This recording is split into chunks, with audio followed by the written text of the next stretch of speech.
So my slope is my y over x. That is also my rate of change. Y over x. Rate of change and slope mean the same thing. You would hear the word rate of change in your science class. And then in math, we more likely would say slope. An initial value, as I said before, the initial value is going to be where my graph starts at 0. Like, where is the y-intercept? So initial value and y-intercept are synonyms. They mean the exact same thing. So a function is going to be f of x, because we talked how f of x is function notation. F of x equals, I'm going to have m, which you know is my mx plus b, rate of change, the x, a plus or minus sign, and then my initial value. So basically what I've been learning all last chapter, y equals mx plus b, is exactly this lesson again. I'm just giving you new vocabulary. So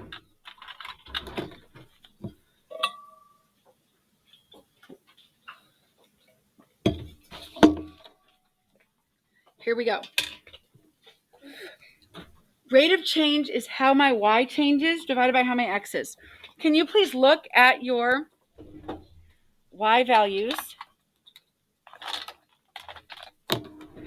and tell me what's happening from 4 to 5 to 6 to 7? Like, what's it changing by? Plus 1. I'm going to write a plus 1 by each change so that you can see, oh, I'm increasing by 1 on my y values.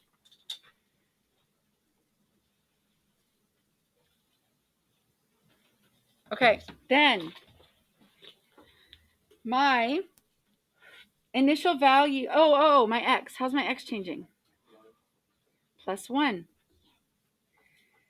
So my slope is going to be 1 over 1. Y over x. I did it in pencil here. Do you see this? 1 over 1.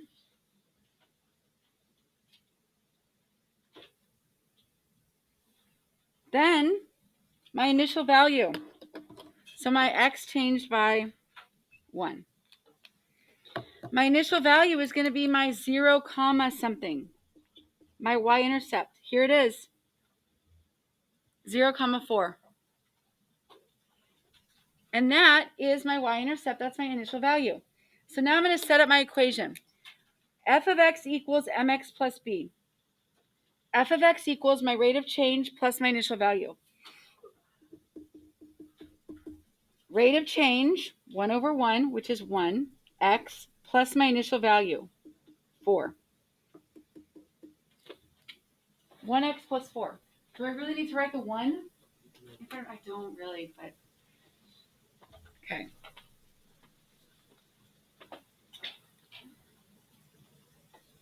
All right, then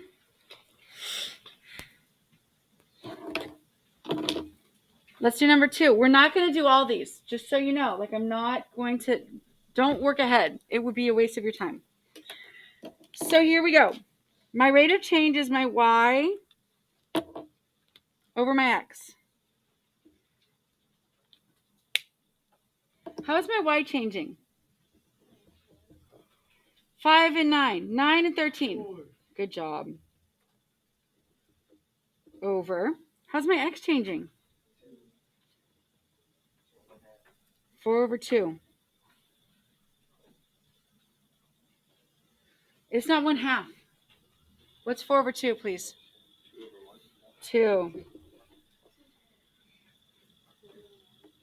Okay. My initial value is my y-intercept. 0 comma. It is 5. You're right.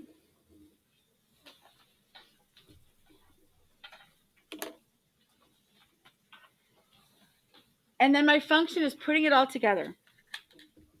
F of x equals what? What do I say? 2x plus 5. Good job.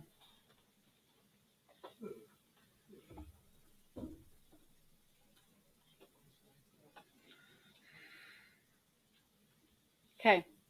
Yep. Oh, so how do you know the initial value again? Is it just always? It's always the y-intercept. So this next one, the y-intercept is always in the format 0 comma something. So when I look at my table of values, I'm going to look for 0 as my x value, and then whatever number matches up with that, that's the y-intercept. What about the last one? Oh, I know. We'll get there. But good thinking. Okay, here's my y-intercept. 0, 3. That's my initial value. How does my y change over how does my x change? Are we okay? Thank you, sir. 3 to 6, 6 to 9, 9 to 12. What? Y over x. How's my, hold on, someone else. How's my x changing? Plus 2.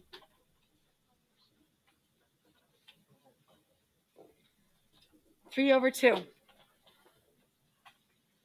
What was my initial value?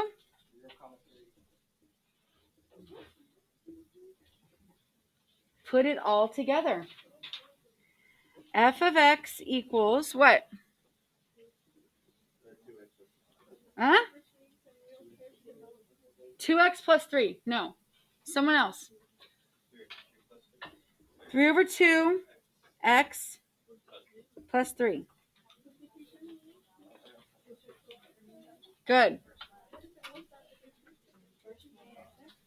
I'm jumping down to the bottom. I'm skipping the fourth question.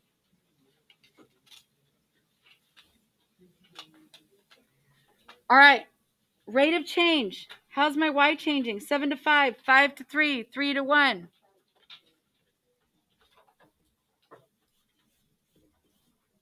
Negative 2 over. How's my x changing? Plus 1.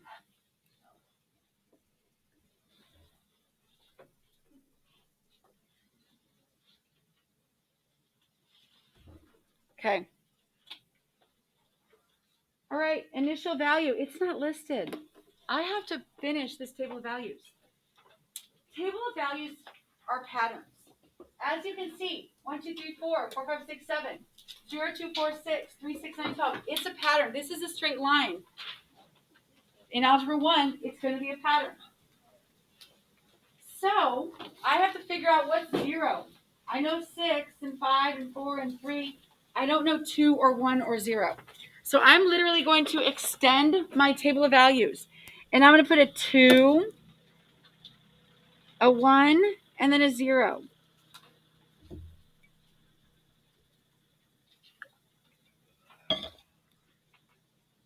Then finish the pattern on the y's. So I'm filling in my table of values because I need to find a 0. 6, 5, 4, 3, 2, 1, 0. And then 1, 3, 5, 7, 2 comma 9, 1, what? What comes after? What's going to be the 1 next to the 1? 11. What's going to be with the 0? 13. There it is. That's my initial value. 13. The function is. Go, tell me. Fx equals negative 2x plus 13. Way to go, sir. Good job. So, if I give you a table of values, you need to come up with the y equals mx plus b. That's what I just did.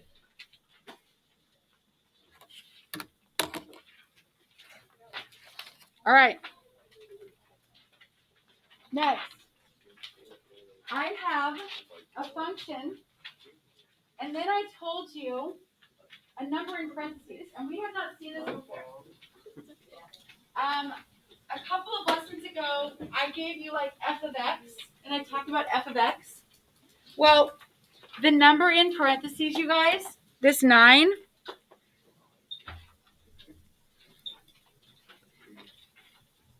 we plug in 9 for x. So here's my function, negative 3x plus 2. But instead of x, what am I going to put? Oh, you put 9. 9 plus 2. Order of operations. Negative 3 times 9 comes first. What's that?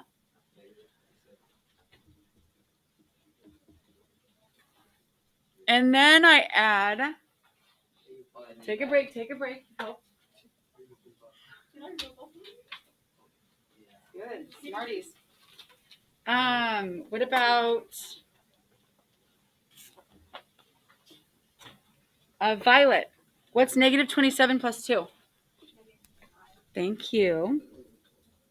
Now, really and truly, this is the hardest that it is. This 1, 2, 3, 4, 5, 6, 7, 8. So I'm not going to do all 8. So just stay with me. Let's jump to number 3. Plug in negative 2 for x. Negative 3 times negative 2 plus 2.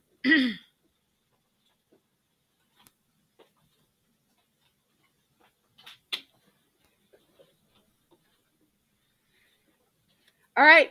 What's negative 3 times negative 2? 6 plus 2. So Emily and David and Kayla, take a break. No volunteering. You're on mute. What is it, Joanna? 8. Easy, right? All right, let's do another one. Let's do 5 and 7. Number 5. Plug it in.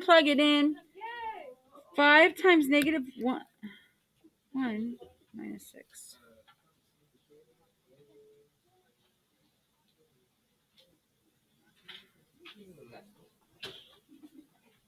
Okay. Negative 5 minus 6. What's that? Okay. Tara was had her hand up. The problem is I can't see it because straight away it's like black. But hi, tell me the answer. Negative 11. Thank you. Yeah. I know, I'm brilliant. 7. Do it by yourself. You don't need my help. Come on. Go. Number 7. You're like a baby bird. I'm pushing you out of the nest right now. Go fly. Number 7. Go.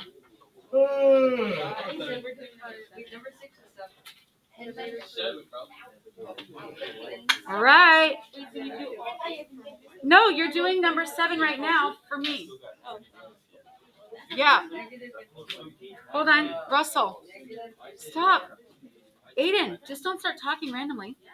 Go ahead.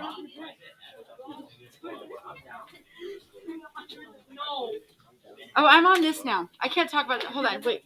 We have to stay on task. Focus. All right. What's the answer? Ethan, what's the answer that you got? Quiet, please. Table 1 and table 2. I'm currently recording. Ethan.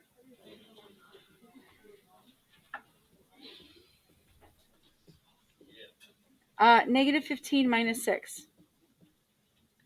So here's how I would write it. I would say like F, look at number 5. F of negative 1 equals negative 11. Where the negative 1 is the x and the negative 11 is the y. F of negative 3 equals negative 21. The x was the negative 3. The y was the 21. What's the F just means function. It's a letter that stands for, we're going to write an equation, a function. 9 and 10, totally simple. You guys can do this. Begin with the y-intercept and rise and run the slope.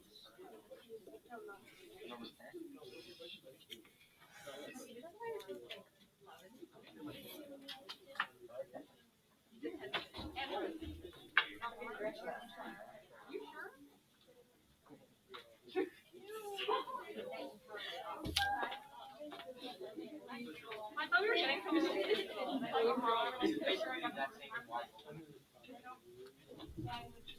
Oh, wow. You're so Okay.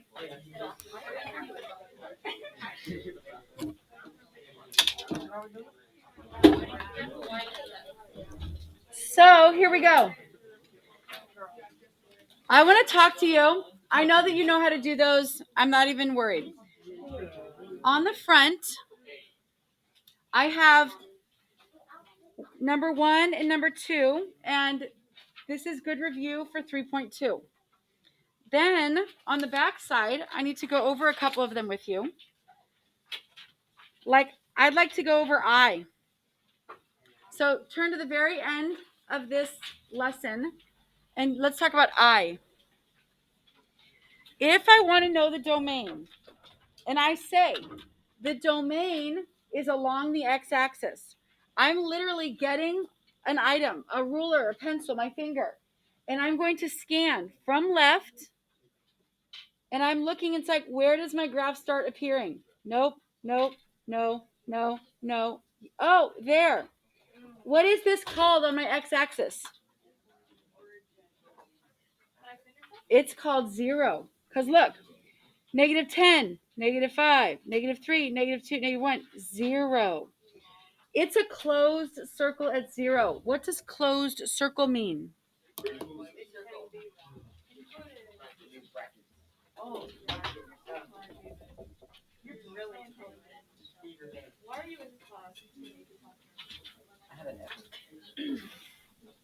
Okay, there's your little like helpful hints on the side. Since it's a closed circle at 0, I'm going to make a bracket and I'm going to put a 0. That's where I begin. Because my graph begins at the 0 line on the x. And then, Jay, are you with me? And then it's like 0, 1, 2, 3, 4. What is that number that it goes 1, 2, 3, 4, 5? It goes to 5, but it's an open circle at 5. What's open circle?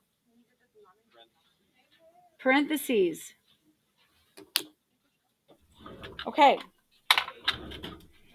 This is called interval notation, this top one.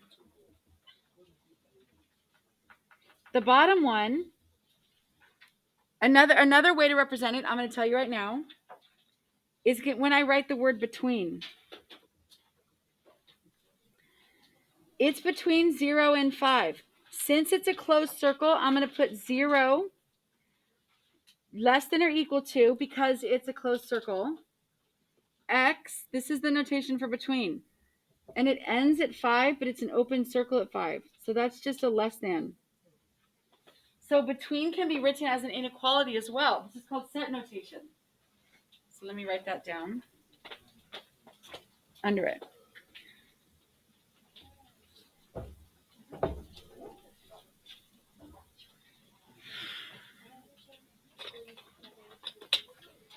Okay. I'm just looking at where my graph appears. On L, these arrows, please notice that these are like arrows that go, okay? All right. I want to talk about 5 and 6 at the bottom. The average amount for room and board and tuition at a public four-year college was $17,447 in 2006. I need to write this data in a little table of values. So in 2006, 17,447.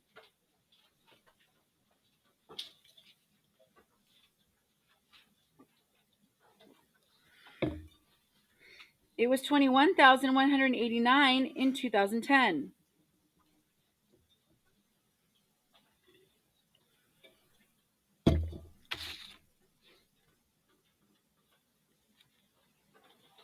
All right. I want to know the average rate. That's what we just did at the beginning of the lesson. My average rate of change. Average rate of change is y over x. How does my y change? I guess since you guys don't have calculators, I should just do it for you. That's fine. So I subtract and I figure out how much is it increasing by. 21,189 minus 17,447 plus 3,742. That's how my Y changed.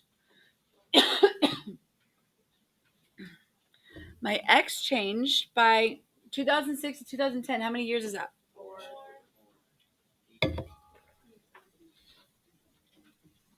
Okay. Y over X is going to be 3,742 divided by 4. So here's the rate of change. $935.50 is what I got on my calculators. Change each year.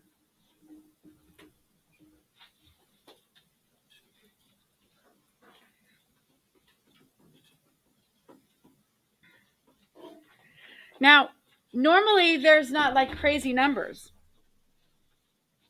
but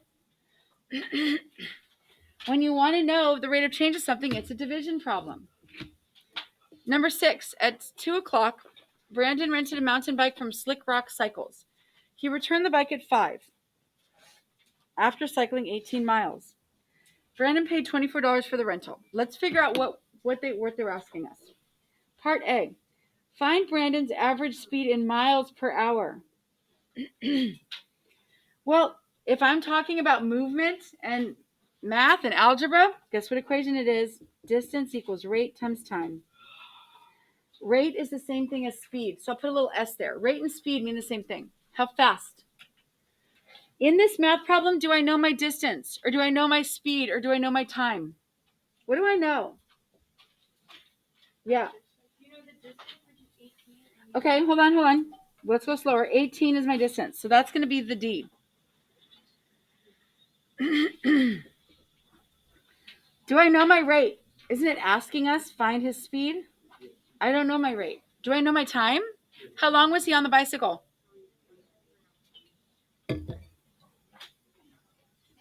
Rate times 3. Man, my throat, I'm sorry. How do I solve for R? You divide.